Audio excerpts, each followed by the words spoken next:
these days that absolutely everything you buy is made in China. Chopsticks, Ming vases, Mahjong sets. Dogs. Exactly. And some people are saying that soon we will be buying cars made in the People's Republic. Thing is, though, okay, China is a communistical country, and that got James and me wondering, communism, has it ever produced a good car? We thought it would be ironic to film our hunt here, at the Greenham Common airbase. Home in the 1980s to 96 US Air Force nuclear missiles and several hundred lesbians. Today, they're all gone, and in their place, we find this. It's a Lada Riva, which started out in life as a Fiat 124, one of the most advanced sports saloons of the period, but the Russians made a few changes to the original design. They replaced the excellent disc brakes with drums, which were worse. They fitted a starting handle, a manual fuel pump, and they made the body from much, much thicker steel, as I shall now demonstrate with my hammer. Ready? It's nuclear. The heaviest part of the car, though, was not the nuclear bunker bodywork. It was the steering. I actually believe it's set in concrete. In fact, the only good thing about this car is that you can drive it in a flat. Let me give you an example of its terribleness. The rear brakes were made from aluminium, and they must have thought, aha, you see, that's very advanced. The West hasn't thought of this. There's a very good reason for that, though. Aluminium has the same braking properties, really, as cheese. Slow down, you bitch. Despite all these things, the Riva is still being built today under license in Egypt. Imagine that. A 40-year-old Italian design, improved by the Russians and now built by a bunch of Egyptians. You can't think of anything worse than that. Well, I can.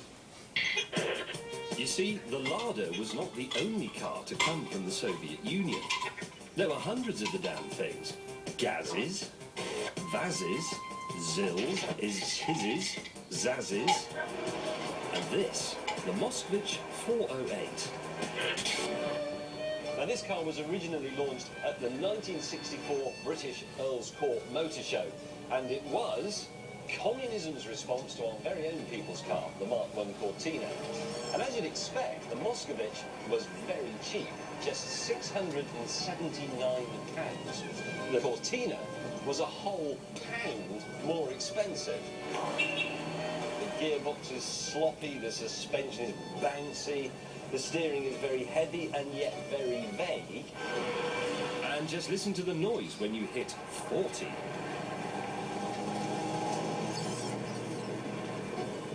Interestingly, this particular one was built in the factory where they also made the AK-47 rifle. The difference is, this is much more lethal. So, whose car was the most wretched? That is simply the worst car in the world. It's even worse than this. Disagree. Have you seen the pedals in this? Look where the accelerator pedal is in relation to the other two pedals. Thought so. What? A rev counter? Yes. You decadent capitalist pig. Ownership of a rev counter is theft. This is the colour of a prosthetic limb. You've got wipers on your headlights. They don't work. That's not the point. It's aspirational. Rear suspension, Yes. made out of cart springs. What have you got on yours? Coils. Exactly. But yes, Elitist. The coils, James, are from a Bulgarian's biro. We decided to settle our argument by finding out which was the slowest in a quarter-mile drag race. And to spice it up, we would be racing against a Western car from the time, a Ford Cortina 1600E, and a dog. Fast as you can, don't cheat. Why would I need to cheat? Launch control, no, have that.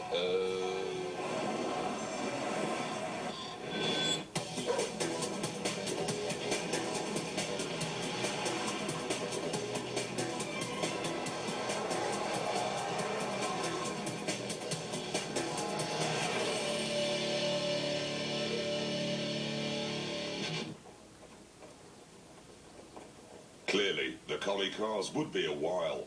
So let's move on to this. The 968. Maybe this could save the day for socialism. Oh my God, there's no key. Yeah.